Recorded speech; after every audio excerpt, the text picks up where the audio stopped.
రాత్రి నేను మా అమ్మ మా నాన్న ఒక పెళ్లికి పోయామురా. భోజనం చేసుకుని వచ్చింటారే. ఫుడ్ బాగుండింటదే.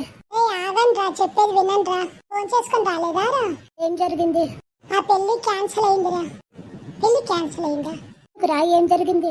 నిన్న మేము పోయిన పెళ్లిలో పెళ్లి కొడుకును పక్కన ఉంచి పెళ్లి కూతురుని ఒక గంట సేపు రకరకాలుగా ఫోజులు ఇవ్వమని చెప్పి ఫోటోలు తీస్తున్నారు. పెళ్లి కొడుకు ఎక్కడుంటే అక్కడ పక్కకు బొమ్మని ఫోటోగ్రాఫర్లు చెప్పినారు. ఏముంది, పెళ్లి కొడుకు కోపం వచ్చింటారు. పెళ్లి కూతురు వాళ్ళన్నా గమనించుకోలేదా పెళ్లి కొడుకుని అట్లా అవమానిస్తుంటే? వాళ్ళ బిజీలో వాళ్ళు ఉన్నారు. పెళ్లి కూతురేమో ఫోటోలు దిగడంలో బిజీలో. పెళ్లి కొడుకుని ఎవ్వరూ పట్టించుకోలేదు. లాస్ట్ కు పెళ్లి కొడుకు కోపం వచ్చేసింది. ఇంకా ఆపండి మీ ఫోటోలు, మేము వెళ్ళిపోతున్నాం, పెళ్ళొద్దు ఏమొద్దు మాకి, మీరే ఫోటోలు తీసుకుంటా కూర్చోండి పెళ్లి కొడుకోళ్ళు వెళ్ళిపోయారు. అయ్యో రామా, ఆ ఫోటోలు ఏమంతంతసేపు తీసుకుంటే ముందు పెళ్ళైనాక చూసుకోవచ్చు కదా.